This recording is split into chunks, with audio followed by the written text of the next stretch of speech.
बिस्मिल्लाहिर्रहमानिर्रहीम, अस्सलाम वालेकुम। मैं इब्रार अहमद महर एडवोकेट उम्मीद करता हूं कि आप सब खैरियत से होंगे। मखसूस नशिस्तों के हवाले से तफसीली फैसले पर इलेक्शन कमीशन ने एक बार फिर सुप्रीम कोर्ट से रजू करने का फैसला किया है। आपको पता है कि सुप्रीम कोर्ट का पहले शॉर्ट ऑर्डर आया, उसके बाद बड़ा क्लियर इसका फैसला सुप्रीम कोर्ट की तरफ से आ गया कि पाकिस्तान तहरीक इंसाफ एक सियासी जमात है और तनासब के लिहाज से जो मखसूस नशिस्तें बनती हैं वो पाकिस्तान तहरीक इंसाफ के हवाले की जाएं। अब इसमें किसी किस्म की कोई एम्बिग्विटी, कोई अबहम या कोई ऐसी बात नहीं है कि जिसको समझा नहीं जा सकता। इलेक्शन कमीशन पहले भी सुप्रीम कोर्ट से रजू कर चुकी है कि आप अपने फैसले की थोड़ी सी वजाहत फरमा दें। सुप्रीम कोर्ट ऑलरेडी अपने उस फैसले की वजाहत भी फरमा चुकी है और एक तफसीली फैसला भी जारी कर चुकी है। सुप्रीम कोर्ट ने जब तफसीली फैसला जारी किया था इलेक्शन कमीशन की पटिशन के ऊपर और कहा था कि हमारे इस फैसले के ऊपर अमल दरामद होना चाहिए, अगर अमल दरामद ना किया गया तो संगीन नताइज का सामना करना पड़ेगा। तो मेरा ख्याल है कि अब ऐसी कोई अबहाम वाली सूरत हाल रह नहीं गई। अब एक बार फिर से इलेक्शन कमीशन सुप्रीम कोर्ट में एक पटिशन फाइल करने जा रहा है। किस मकसद के लिए? मतलब कि आप अब सुप्रीम कोर्ट से डांट खाना चाहते हैं, बेइज्जती करवाना चाहते हैं। आप क्या समझते हैं कि आपके खिलाफ तौहीन अदालत की कार्रवाई की जाए, आपको मनसब से हटा दिया जाए, आपको शोकाज दे दिया जाए, आपको जेल में भेज दिया जाए? तो मेरा नहीं ख्याल कि अब सुप्रीम कोर्ट में दोबारा जाने की जरूरत है, क्योंकि ऑलरेडी भी 12 जुलाई के फैसले के बाद इलेक्शन कमीशन की तरफ से भी, पाकिस्तान पीपल्स पार्टी की तरफ से भी और पाकिस्तान मुस्लिम लीग नून की तरफ से भी एक नजरसानी अपील सुप्रीम कोर्ट में फाइल की जा चुकी है। तो मेरा नहीं ख्याल कि अब सुप्रीम कोर्ट में इलेक्शन कमीशन को जाना चाहिए। अगर जाएंगे तो एक तरह से वक्त जाया करने की कोशिश करेंगे, डिलेइंग टैक्ट इस्तेमाल करने की कोशिश करेंगे। मकसद सिर्फ यह है कि इनकी नीयत में फतूर है। सुप्रीम कोर्ट का यह फैसला मानना नहीं चाहते और चाहते हैं कि ऐसे ही बस दगड़ मगड़ करके टाइम को गुजारते रहें और कोई ना कोई ऐसा ड्रामा रचाते रहें कि वक्त गुजरता रहे, क्योंकि ये पाकिस्तान तहरीक इंसाफ को मखसूस नशिस्तें दरअसल देना ही नहीं चाहते। अच्छा जी, तफसीली फैसले के हवाले से सुप्रीम कोर्ट के जज जस्टिस याह्या अफरीदी ने मखसूस नशिस्तों के केस से मुतल्लक फैसले में अपना इख्तलाफी नोट जारी कर दिया है। जस्टिस याह्या अफरीदी ने 26 सफ़हात पर मुश्तमिल इख्तलाफी नोट तहरीर किया, जिसमें कहा गया है कि सुन्नी इत्तेहाद कौंसिल मखसूस नशिस्तों के हसूल के लिए आईनी तकाज़ों पर पूरा नहीं उतरती, इसलिए सुन्नी इत्तेहाद कौंसिल की दरखास्तें मुस्तरद की जाती हैं। इस हवाले से काफी तफसीली बहस हमारी ऑलरेडी हो चुकी है कि सुन्नी इत्तेहाद कौंसिल चाहती थी कि तनासब के लिहाज से जो उनकी मखसूस नशिस्तें बनती हैं वो उनके हवाले की जाएं, लेकिन इलेक्शन कमीशन का यह ख्याल था कि उन्हें मखसूस नशिस्तों के लिए पहले एक एप्लीकेशन जमा करवानी चाहिए थी, जो कि उन्होंने नहीं करवाई। उसके बाद जब इलेक्शन कमीशन का फैसला उनके खिलाफ आ गया, उसके बाद वो पेशावर हाई कोर्ट में चले गए। वहां पर 5 रुकनी बेंच ने भी उनके खिलाफ फैसला दे दिया। अल्टीमेटली वो सुप्रीम कोर्ट ऑफ पाकिस्तान के पास आ गए। तो वहां पर सुप्रीम कोर्ट ने सुन्नी इत्तेहाद कौंसिल की पटिशन के ऊपर फैसला करते हुए कहा कि पाकिस्तान तहरीक इंसाफ एक सियासी जमात है और मखसूस नशिस्तें पाकिस्तान तहरीक इंसाफ के हवाले की जाएं। हालांकि उस पटिशन में पाकिस्तान तहरीक इंसाफ शामिल नहीं थी, ना जब इलेक्शन कमीशन के पास पटिशन फाइल की गई उस वक्त शामिल थी, ना जब हाई कोर्ट में पटिशन फाइल की गई वहां पे शामिल थी, और ना सुप्रीम कोर्ट में जब पटिशन फाइल की गई उस वक्त शामिल थी, और ना ही सुप्रीम कोर्ट से किसी किस्म का उन्होंने कोई रिलीफ मांगा था। तो जब एक ऐसी जमात जो इलेक्शन में मौजूद नहीं थी और जिसके पास अपना इंतखाबी निशान मौजूद नहीं था और जो कि मखसूस नशिस्तों की डिमांड नहीं कर रही थी, उसके ऊपर सुप्रीम कोर्ट ने फैसला देते हुए पाकिस्तान तहरीक इंसाफ की फेवर में फैसला दे दिया। मैं समझता हूं कि चीफ जस्टिस कादी फायद ईसा ने जो पाकिस्तान तहरीक इंसाफ से उनका इंतखाबी निशान वापस लिया था वो भी एक गलत फैसला था, और उसके बाद सुप्रीम कोर्ट के 8 रुकनी बेंच ने जो पाकिस्तान तहरीक इंसाफ की फेवर में फैसला किया कि मखसूस नशिस्तें इनको मिलनी चाहिए, वो भी एक गलत फैसला था। और मैं समझता हूं कि पार्लियामेंट के अंदर जो इलेक्शन तरमीमी ऑर्डिनेंस 2024 पास किया गया ताकि मखसूस नशिस्तें पाकिस्तान तहरीक इंसाफ को ना मिल सके, वो भी एक गलत फैसला था। अब इलेक्शन कमीशन दरमियान में फंसा हुआ है और एक तरफ सुप्रीम कोर्ट खड़ी है और एक तरफ पार्लियामेंट खड़ी है।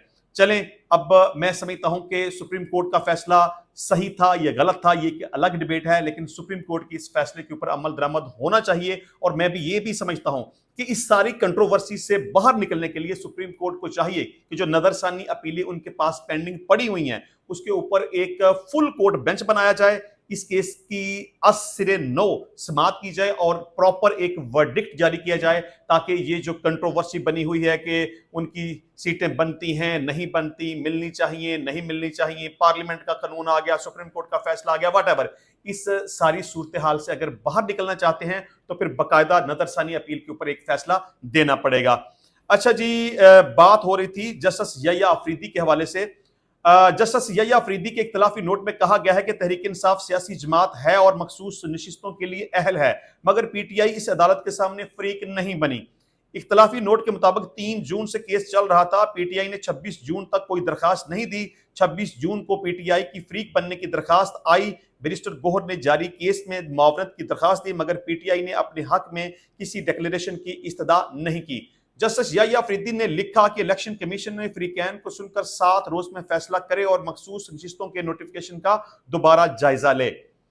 अच्छा जी, इसके अलावा बिलावल भुट्टो जरदारी साहब ने कहा कि आईनी अदालत जरूरी और मजबूरी है, इसलिए आईनी अदालत बनाकर रहेंगे। आपको पता है कि इस वक्त गवर्नमेंट इस कोशिश में लगी हुई है कि किसी तरीके से आइन के अंदर तरमीम करके आईनी अदालत बना दी जाए जो कि आईनी मामलात को देखे। इस हवाले से मौलाना फजल रहमान साहब नहीं मान रहे, या पाकिस्तान तहरीक इंसाफ इसके ऊपर उसके अपनी रिजर्वेशंस हैं, वो नहीं चाहते कि आइन के अंदर तरमीम हो सके। बहुत सारी तरमीम है, तकरीबन 50 या 55 के लगभग तरमीम है जो कि हुकूमत करना चाहती है, लेकिन चूंकि अभी फिलहाल उनके पास इतनी तादाद मौजूद नहीं है, मतलब कि उनके पास इतने वोट अभी नहीं है कि वो 2/3 अक्सरियत से आइन के अंदर तरमीम कर सकें। लेकिन बहरहाल बिलावल भुट्टो जरदारी साहब ये कहते हैं कि आइन में तरमीम करना जरूरी भी है और मजबूरी भी है। मैं बिलावल को यहाँ पे फेवर करूंगा। मैं समझता हूं कि अगर एक आईनी अदालत बना दी जाए तो जो आईनी मामलात को देखे तो इससे कोई फर्क नहीं पड़ता। आइन में इस हद तक तब्दीली आ जाए, तरमीम हो जाए, आईनी अदालत बन जाए तो इससे फायदा ही होगा, कुछ नुकसान नहीं होगा। अच्छा, इसके अलावा इमरान खान साहब कहते हैं कि पाकिस्तान पुलिस स्टेट बन चुका है, ये मार्शल लॉ जिया और मुशर्रफ के मार्शल लॉ से भी सख्त है। देखिए, इमरान खान साहब को मेरा ख्याल है पहले ही इस बात का पता होना चाहिए कि पाकिस्तान ये को आज की बात नहीं है, ये हमेशा से ऐसा ही है कि पाकिस्तान एक पुलिस स्टेट है। जो भी ताकत में आता है वो पुलिस का इस्तेमाल करता है अपने मुखालफिन को फंसाने के लिए, उनको पकड़ने के लिए, उनके खिलाफ मुकदमात बनाने के लिए, उनको जेलों में फंसाने के लिए। तो जब इमरान खान साहब की हुकूमत थी तो वो भी ऐसा ही करते थे। उस वक्त अपोजिशन के जितने भी लोग थे, वो चाहे पाकिस्तान पीपल्स पार्टी के साथ उनका ताल्लुक था, पाकिस्तान मुस्लिम लीग नून के साथ उनका ताल्लुक था, तो इमरान खान साहब ने भी पुलिस का बेदरेग इस्तेमाल किया। तो खैर, ये कहना कि अब पाकिस्तान पुलिस स्टेट बन चुका है, ये अब नहीं बना, ये पहले से ही पुलिस स्टेट है। जिसकी के पास ताकत होती है, जिसके पास इख्तियार और हुकूमत होती है, वो ऐसे ही इस्तेमाल करता है।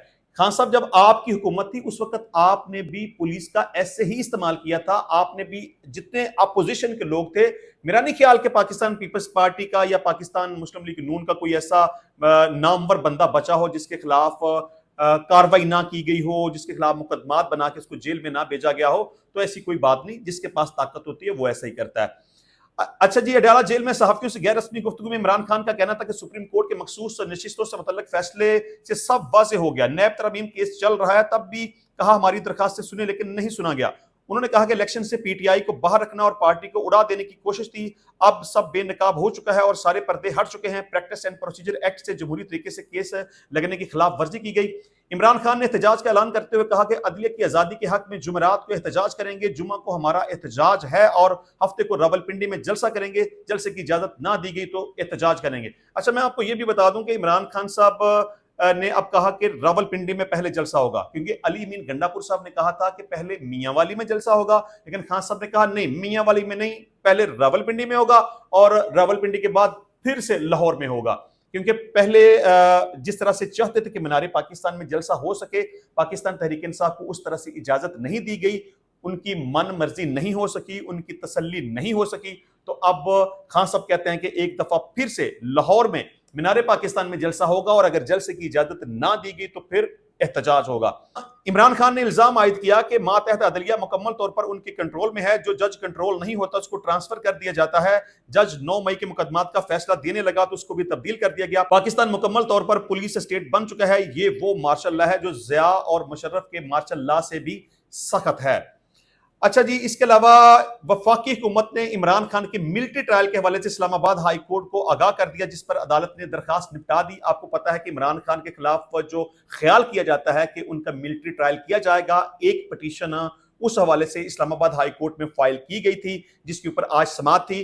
अच्छा, आपको मैं ये भी बता दूं कि सुप्रीम कोर्ट ऑफ पाकिस्तान में भी एक पटिशन इस हवाले से पेंडिंग पड़ी हुई है, जिसका अभी तक फैसला नहीं आया, लेकिन वफाकी हुकूमत का अब जवाब अदालत के अंदर जमा करवा दिया गया है कि अभी फिलहाल ऐसा कोई प्रोग्राम नहीं है, जिस पर अदालत के अंदर यह जवाब जमा करवाया गया। एडिशनल अटॉर्नी जनरल का कहना था कि जब फौजी ट्रायल करना हुआ तो रूल 549 के तहत प्रोसीजर को फॉलो किया जाएगा, अगर ऐसा कोई फैसला हुआ तो कानूनी तरीकाकार अपनाया जाएगा। एडिशनल अटॉर्नी जनरल ने मजीद कहा कि फौजी ट्रायल का फैसला हुआ तो पहले सिविल मजिस्ट्रेट के पास दरखास्त दी जाएगी। तो इस तरह इस्लामाबाद हाई कोर्ट ने वफाकी हुकूमत के जवाब पर इमरान खान की दरखास्त को निपटा दिया, उसको डिस्पोज ऑफ कर दिया। मतलब कि फिलहाल जो अदालत के अंदर रिपोर्ट जमा करवाई गई है वफाकी हुकूमत की तरफ से, उसके मुताबिक अभी फिलहाल इमरान खान के मिलिट्री ट्रायल का कोई इम्कान नहीं है।